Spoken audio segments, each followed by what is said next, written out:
member KBP, kapisanan ng mga broadcaster ng Pilipinas. Narito na ang ating headline sa MBC Network News.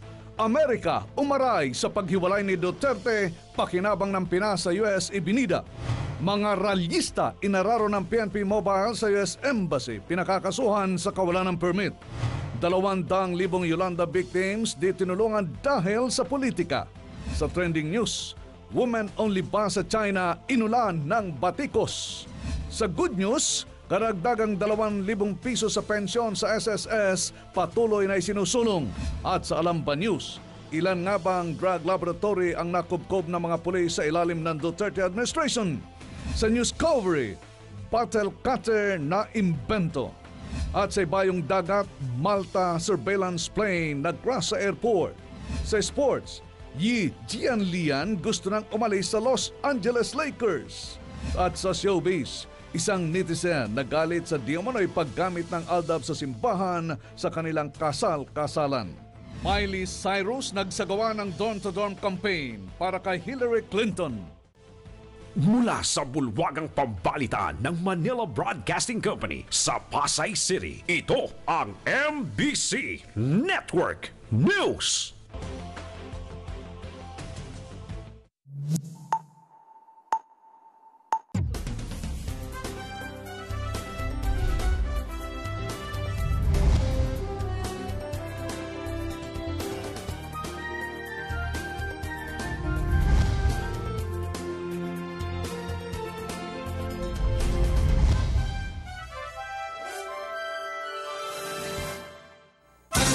Magandang araw, Pilipinas, Luzon, Visayas at Mindanao. Samahan po ninyo ako ng kalahating oras na balitaan. Narito ang detalye ng mga balita.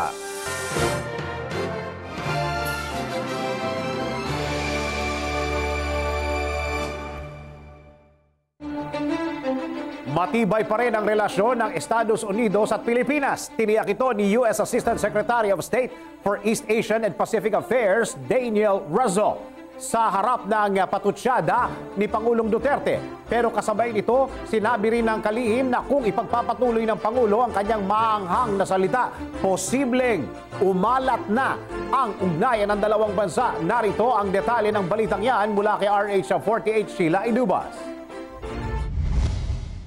Tiniyak ni U.S. Assistant Secretary of State for East Asian and Pacific Affairs Daniel Russell na steady and trusted na magpartner pa rin ang Pilipinas at Amerika. Ito'y kahit na bahala ang U.S. government sa paghiwalay ni Duterte sa Amerika na anyay lumito, hindi lamang sa world leaders kundi sa business leaders din.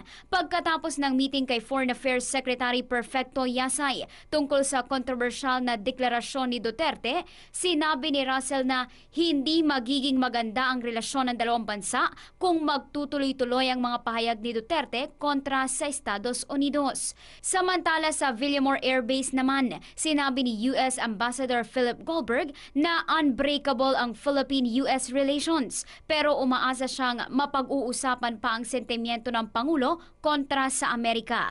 Pero binanggit ni Goldberg na gaya ng kahit anong relasyon, may ups and downs din ang relasyon ng dalawang bansa na parati namang naayos at ibinida ang pakinabang na nakuha rito ng Pilipinas.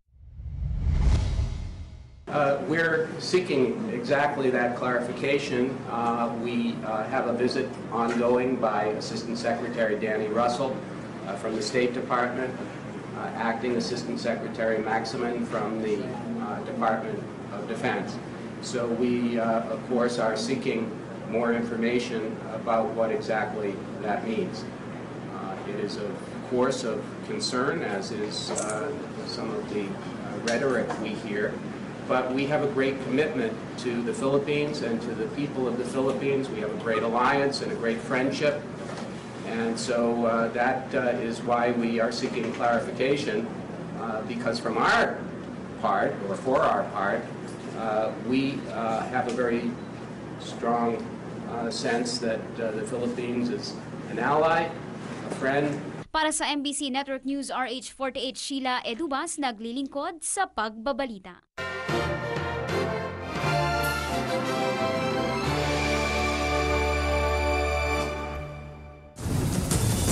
Outgoing U.S. Ambassador Philip Goldberg tila kinonsensya si Pangulong Duterte sa malaking pakinabang ng bansa sa U.S. Magbabalita live si RH21 Florante Rosales. Flor. Dennis, kinonsensya ni outgoing Ambassador Philip Goldberg si Pangulo Rodrigo Duterte ng mga aligasyon at pahayag na umano'y puputulin na nito ang relasyon sa panig ng Amerika at ng Pilipinas. Sinabi ni Ambassador Goldberg sa aming press conference sa Villamor Air Base kahapon na malinaw naman na malaki ang naitutulong ng Amerika sa Pilipinas. Ang Amerika ay largest trading partner, largest importer at may largest foreign direct investment sa bansa. Bukod dito, tinukoy rin ni Goldberg na may 3.5 milyong Filipino-Americans sa Estados Unidos at mahigit sa 100,000 Americans naman ang ninirahan at nanenegosyo na ngayon sa Pilipinas. Pasarin pa ng outgoing ambassador kay Pangulo Duterte na inconsistent umano ang mga public pronouncement ng Pangulo laban sa Estados Unidos. Dahil dito humihingian niya ang Amerika ng maliwanag na statement mula sa Pangulo kaugnay sa pagtrato nito sa Estados Unidos. Samantala, Dennis, sa kabila ng pahayag ni Pangulong Duterte, nakakaras ng ang Pilipinas sa Amerika, naniniwala naman si Ambassador Goldberg na hindi apektado ang rebalance o pivot sa Asian region ng Estados Unidos. Sinabi ni Goldberg na magpapatuloy at palalakasin ang commitment ng Amerika na pivot o rebalance to Asia sa larangan ng kooperasyon sa ekonomiya at maging sa seguridad. Itinahig pa na outgoing ambassador na mahalaga ang Asian region sa kapakanan at paglago ng ekonomiya ng Amerika. Dahil sa lumalakas na ekonomiya ng China at mga karatig bansa sa Asia, binigyan din pa ni Goldberg na kailangan din ng US. Flor. Flor. Nawawala. Nawala si Flor. Flor. Nawala. Pakitawagan na lang. Hindi pa yata tapos yung kanyang report. Pakitawagan na lang si Florante Rosales, nagbabalita po ng live, si 21. Maraming salamat, Flor. Balikan ka namin maya-maya ng konti.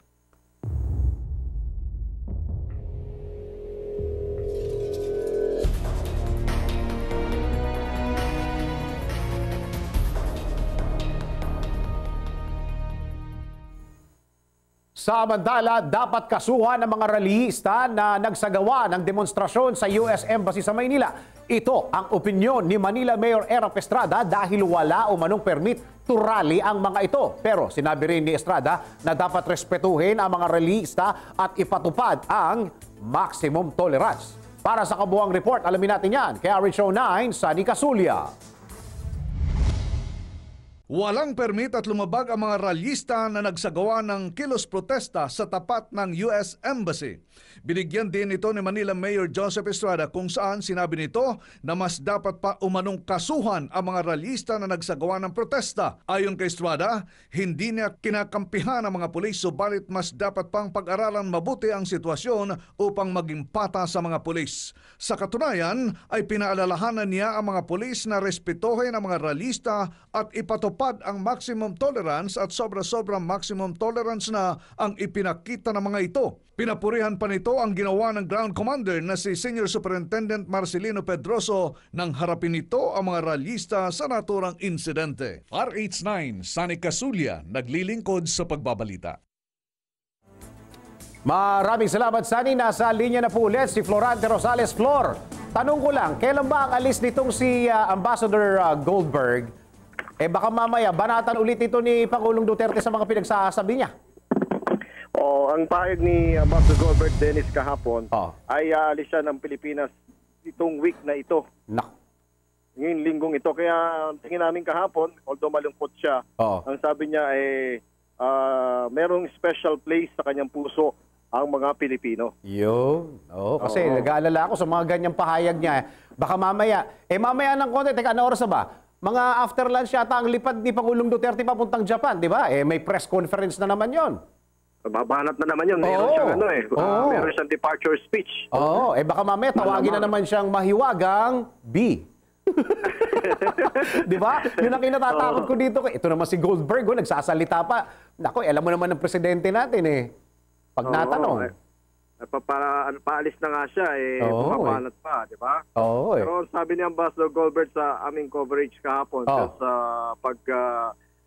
ito yung pagsasali no turnover at blessing nung C-130 plane na ipinagmamalaki ng ating bansa na ito pala binili natin, hindi nang bigay ng Amerika. Oo, may 1.6 billion dalawang C-130 yan na galing sa Estados Unidos. Ang Japan nga na kanilang naging kalaban noong World War II naging second giant sa ekonomiya sa buong mundo. Samantalang ang Pilipinas na nakipagbakbakan sa Japan side by side with American people or soldiers, asan tayo ngayon? Sa kangkungan pa rin. Correct. Di ba? Asan yung tulong ni Uncle Sam, ni Big Brother? Oo nga. Kung talagang mahal tayo ng Amerika na kaalyado dito sa Asia. Kaya malaki, mayroon punto si Pangulo Rodrigo Duterte Dennis na pag mumura niya laban sa Estados Unidos. Yung go to hell? Go to hell. Ay, nako. Kailan nakalis ito within this week, ano? So ang papalit na, itong si Ambassador Russell. Medyo choppy ka. So ang papalit dito, si Ambassador Daniel ba o Daniel? Assistant Secretary Daniel Russell. Yun, si Daniel Russell. Abangan na lang natin kung kasing salita din itong si Ambassador Goldberg, itong si Ambassador Russell. Daniel Russell. Right. Okay. Abangan natin. Yeah. Actually, we'll be waiting for the statement. Naks naman talaga. English? Hirap na walang baon kahapon. PCRH News, mga Rosales, RH21, naglilingkod sa pagbabalita. Nagbabalita ng live si RH21, Florante Rosales. Sa Mandala, outgoing U.S. Ambassador Philip Goldberg, tila kinonsensya si Pangulong Duterte. Ito yung balita ni Flor kanina, di ba? Okay, sa ibang balita muna tayo. Sinadyang hindi tulungan ang mga biktima ng Bagyong Yolanda. Ito ang sinabi ni DSWD Secretary Dinky Soliman. Ayon sa kalim, hindi nakinabang sa Emergency Shelter Assistance Program ng Administrasyong Aquino ang halos 200,000 residente.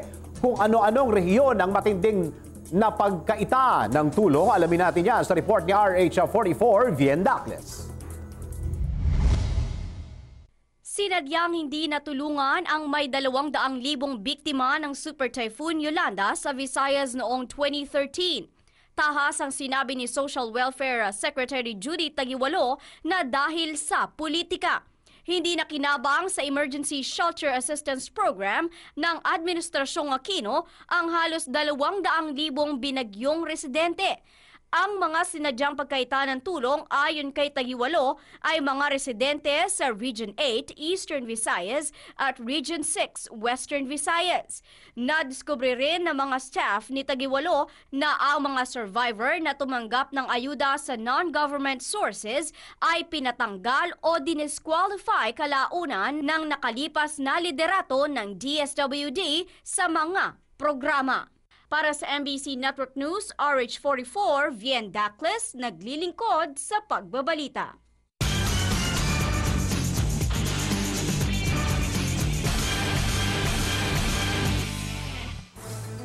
Nasa kamay na po ni Pangulong Duterte ang listahan ng mga artista na sangkot sa iligal na droga. Ayon mismo yan kay PNP Chief Bato de la Rosa, galing sa PNP NCRPO ang listahan at iba pa umano ito sa hawak na listahan na narco list ni Pangulong Digong Duterte. Para sa detalye ng balita na yan, alamin natin ang report na yan mula kay RH48 Sheila Iduba.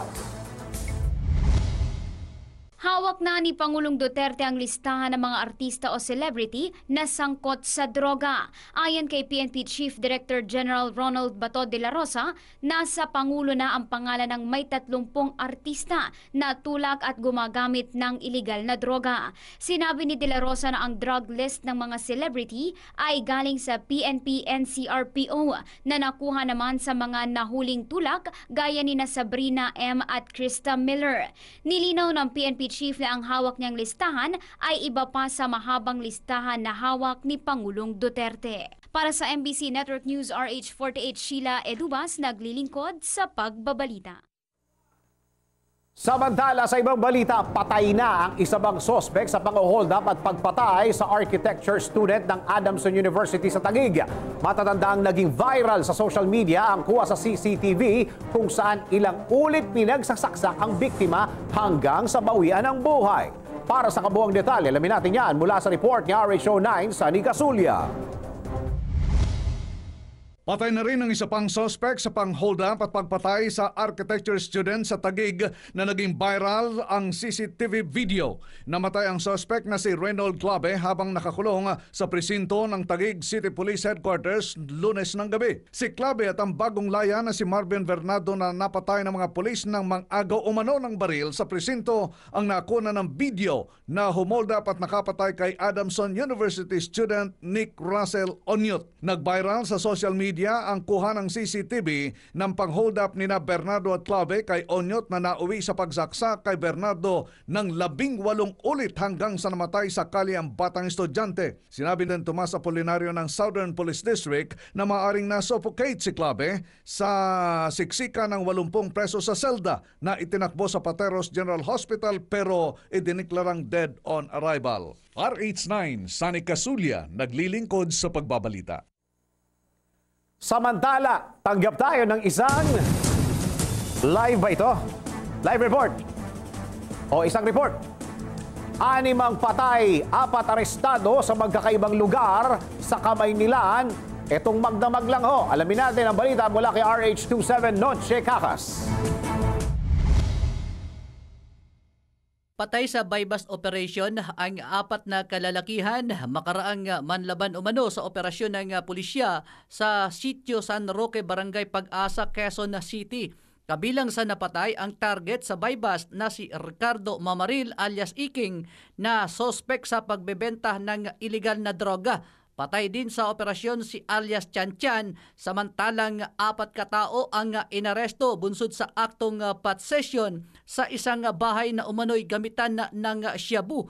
Ayon kay Superintendent Igmedio Bernaldez ng QCPD Station 2, nakatunog umano si Mamaril na pulis ang nakatransaksyon nito.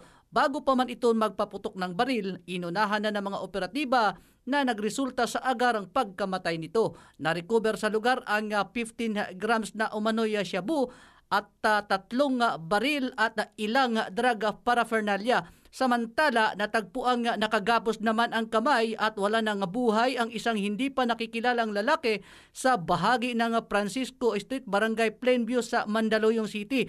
Ayon kay Barangay OIC Richard Factor, pasado 1:00 ng madaling araw nang makarinig ng putok ng baril ang ilang mga residente at maya-maya tumambad na ang katawan ng isang lalaki na hinihinalang biktima ng summary execution.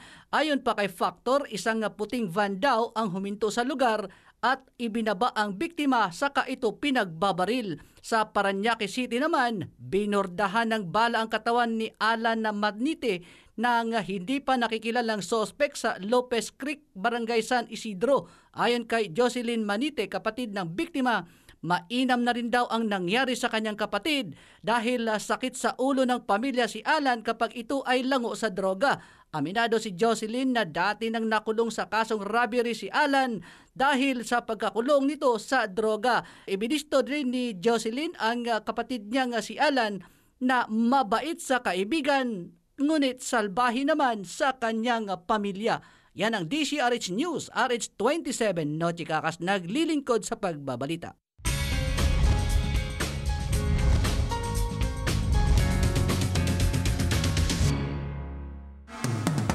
Showbiz na una muna tayo. Isang netizen nagalit sa di umano'y paggamit ng aldab sa simbahan sa kanilang kasal-kasalan. Mukhang itong netizen na to hindi nakakapanood ng pelikula ng, sa mga sinihan. Alamin natin ang report mula kay RH43, si Rocky. Bagamat milyon-milyon ang kinilig, ngunit may isang netizen na hindi nagustuhan ang nangyaring kasal-kasala ni Alden Richards at Maine Mendoza noong Sabado sa Itbulaga. Sa kanyang Facebook account, ipinost ng isang Annette Gosela ang pagkadismaya nito dahil sa umano'y paggamit ng aldab sa simbahan. Sinabi pa nito na maging ang pari umano ay nagpagamit din sa nasabing kasal-kasalan para lamang kumita ang noontime show na Itbulaga. Itinuturing din na nasabi nagkomento na ang naturang kasal-kasalan ang ikalawa sa Delima. Sa huli ay sinabi nito na ginawang biro ng kasal-kasalan ni Alden at Maine ang sakramento ng kasal. At yan aking balita. Ako naman si RH43 Rocky, ang inyong kaliga sa mundo ng showbiz.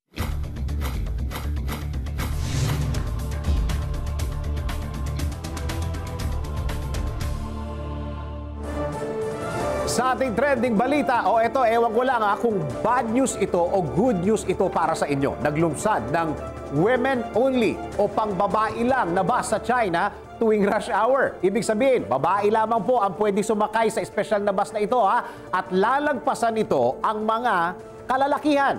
Para sa kabuang report, alamin natin kung anong bus yan sa report ni RH44 Vien Dacles.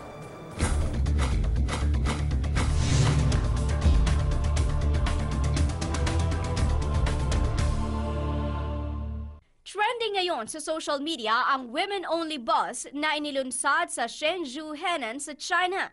Ilang mga netizen ang nakaramdam ng diskriminasyon sa espesyal na bus tuwing rush hour na para lamang sa mga kababaihan. Pahayag ng ilan, napapagod rin naman ang mga kalalakihan kaya dapat ay magkaroon rin sila ng sarili nilang bus na tanging lalaki lamang ang pwedeng sumakay. Samantala, may ilan naman na natuwa dahil dapat lang daw na bigyan ng sariling bus ang mga kababaihan para hindi na sila nabibiktima ng mga mapagsamantalang mga kalalakihan. Para sa MBC Network News, RH44 Vien Dacles, naglilingkod sa pagbabalita.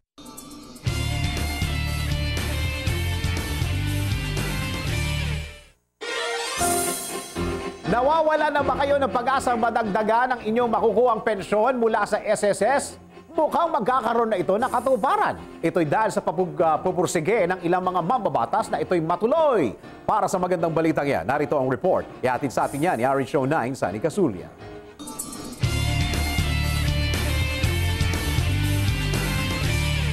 Siniguro na ng isang kongresista na iaakyat sa plenaryo bago mag-Christmas break ang panukalang magdadagdag ng 2,000 pisong pensyon sa mga miyembro ng Social Security System or SSS. Ayon kay North Cotabato Representante Jesus Sacdalan, Chairman ng House Committee on Government Enterprises and Privatization, itinakda na nila sa Nobyembre 15 ang pag-aproba sa committee report para sa SSS Pension Hike Bill na napagbutuhan na nila noon pang buwan ng Setyembre. Iginit na Sacdalan, may presensya man o wala ang mga opisyal ng SSS sa kanilang hearing sa nasabing petsa, gagawin nila ang approval sa committee report para tuluyan na itong maiakyat sa plenaryo bago pa sila mag-Christmas break upang agad na mabigyan ng pansin pagbalik ng sesyon. Matatandaan na nitong buwan ng Oktubre 18 ay sasalang na sana sa botohan ang committee report ng SSS pension hike, subalit hindi natuloy dahil wala umanong sumipot na representante mula sa SSS. At yan ang ating good news. RH9, Sunny Casulia, naglilingkod sa pagbabalita.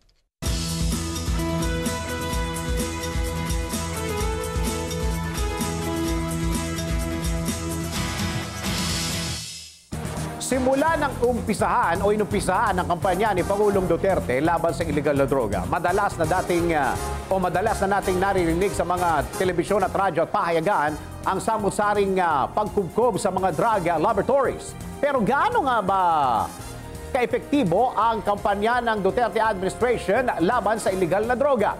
Ilan na nga bang drug dens at laboratory ang nakubkob ng mga otoridad? Alamin natin yan sa report ni RH49, Rita Salonga.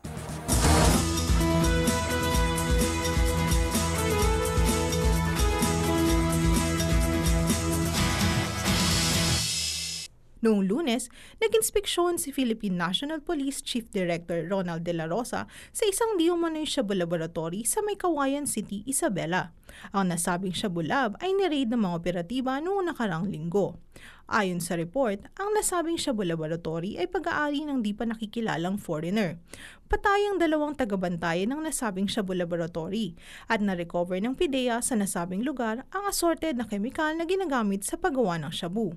Mga laboratory equipment at aparatus, isang .45 pistol at bala, isang 9mm machine pistol at isang unit na multipurpose na sasakyan. Ang nasabing raid ng PIDEA ay isa lamang sa mga serye ng pagtugis ng mga operatiba ng gobyerno laban sa paglaganap ng ilegal na droga sa ating bansa. Noong nakaraang buwan, isa sa kinukonsiderang pinakamalaking shabu lab ang nadiskubre naman sa May Arayat, Pampanga. Mismo ang Pangulong Rodrigo Duterte ang nag-inspeksyon dito at base sa nakalap na ebidensya kung naging operational ito, maaari itong mag-produce ng mahigit kumulang 200 kilos na shabu kada araw. Sa laban ng gobyerno kontra droga, ilan na nga ba ang mga didiskubre nitong shabu lab sa ating bansa? At sino-sino ang mga may-ari ng mga ito? Para sa kabuuang balita, maglagon lang sa www.tcrhnews.com. Para sa Alam Ba News, RH49, Rita Salonga, naglilingkod sa pagbabalita.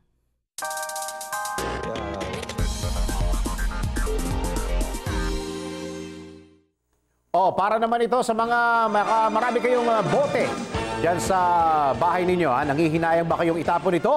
Buti na lang, may naimbento ng bottle cutter na makakatulong para ma-recycle ang inyong mga bote sa bahay. Kung ano ito, panoorin natin sa report ni RH44 Bien Dacles.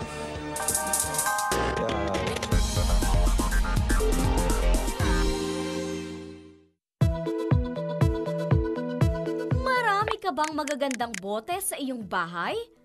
Gusto mo itong itapon pero nanghihinayang ka.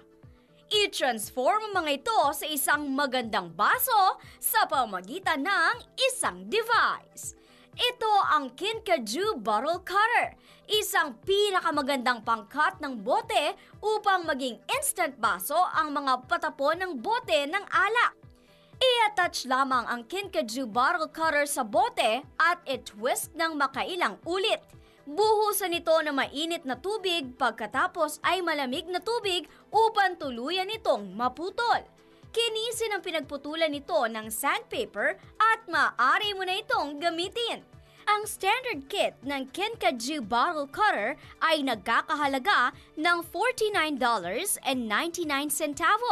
habang ang deluxe kit nito ay nagkakahalaga ng $64.99 at ang premium ay umaabot ng $74.99.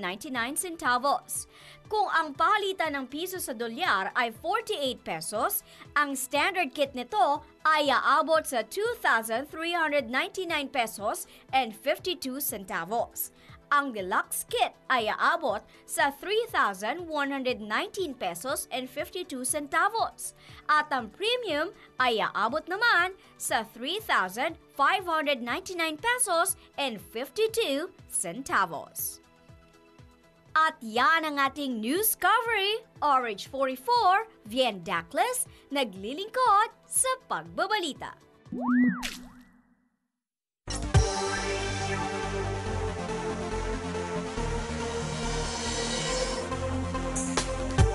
Balita mula sa Malta, surveillance plane nag-crash landing sa airport.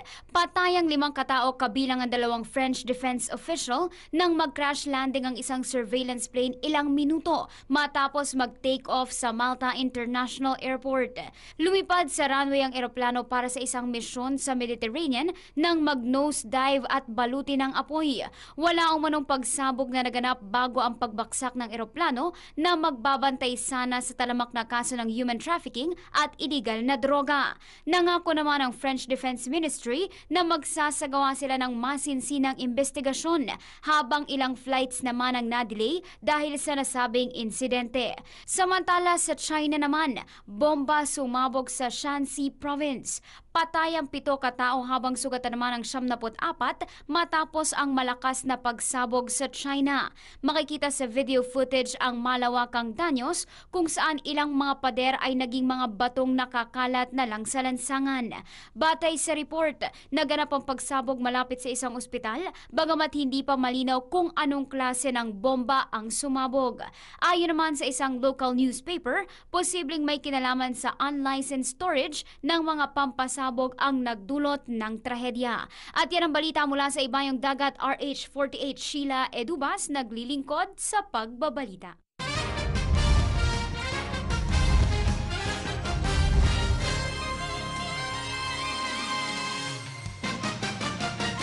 Hininging bitawan ng Los Angeles Lakers ni Yi Jianlian, isang Chinese basketball player, ilang araw bago magsimula ang regular season ng NBA. Ayon sa mga report, hiningi ito ni Yi matapos hindi magawa ang ine-expect niyang role sa Los Angeles Lakers. Kinuha siya ng Lakers para sa preseason tournament matapos mapanood siya sa nakaraan na Olympics. Iniwan ni Yi ang kanyang CBA team na Guangdong Southern Tigers sa China para subuking muling makapasok sa NBA. Dahil dito, naging mas madali ang desisyon ng Los Angeles Lakers para mabuo ang kanilang 15-man roster sa pagpasok ng season dahil nawalan sila ng isang aalahanin. Hindi ba alam kung maghahanap muli ng ibang NBA team si Yi o babalik lang siya muli sa CBA? At yan ang ating balitang pampalakasan para sa Game Now. Ako si Toby Pavon.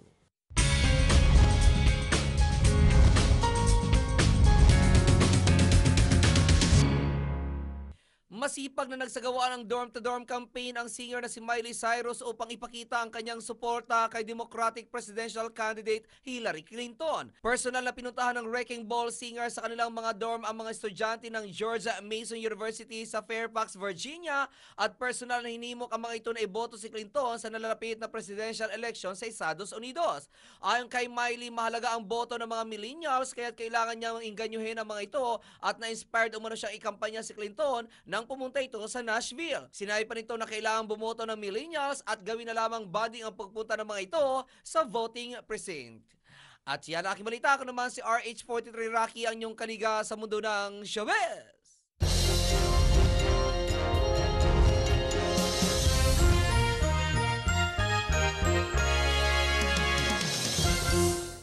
Para sa ating balitang weather, matapos ang maulang mga araw noong nakaraang linggo, nagsimula namang uminit ang ating panahon. Magtutuloy-tuloy kaya ito? Mananatili kayang maliwalas ang ating panahon at walang papasok na sama ng panahon bago matapos ang buwan ng Oktubre? Alamin natin yan, ang pinakabagong weather situation mula kay RH44 Bien Dacles. Bien.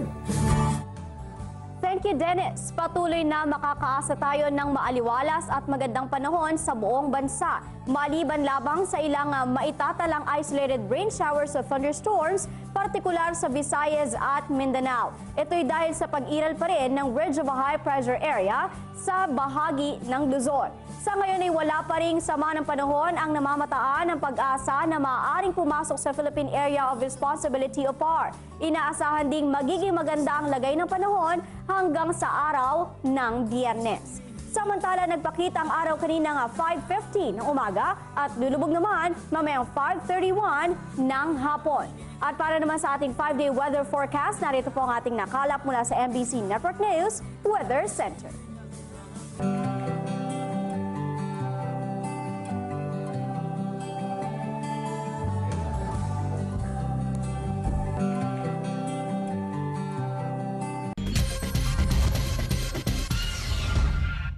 Isang kapapasok lang na balita, inaasang gagawa ng 100,000 trabaho ang nakatakdang deal na pipirmahan ni Pangulong Rodrigo Duterte sa Japan.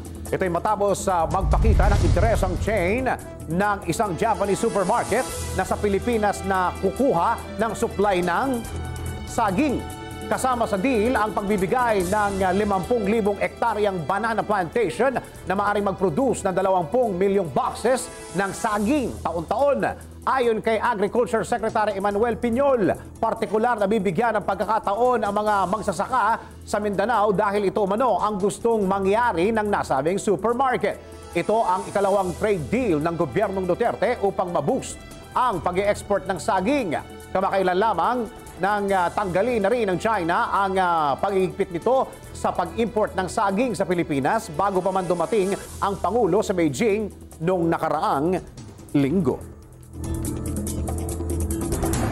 At para sa ating Christmas countdown, meron po tayo 60 araw na lang, 12 oras, 22 minuto at 20 segundo. 60 days to go before Christmas. At sumayin nyo naman po kalating oras ng ating balitaan, mga impormasyong dapat ninyong malaman saan mang sulok ng mundo. Sa ngalan ng bubuo ng MBC Network News, ako po ang inyong lingkod sa pagbabalita.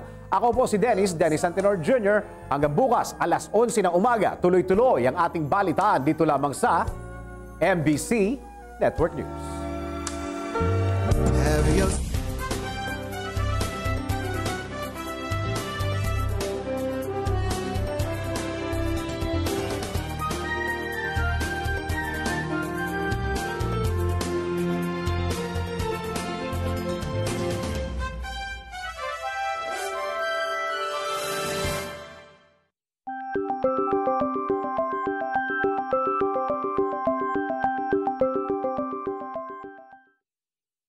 Bonding with a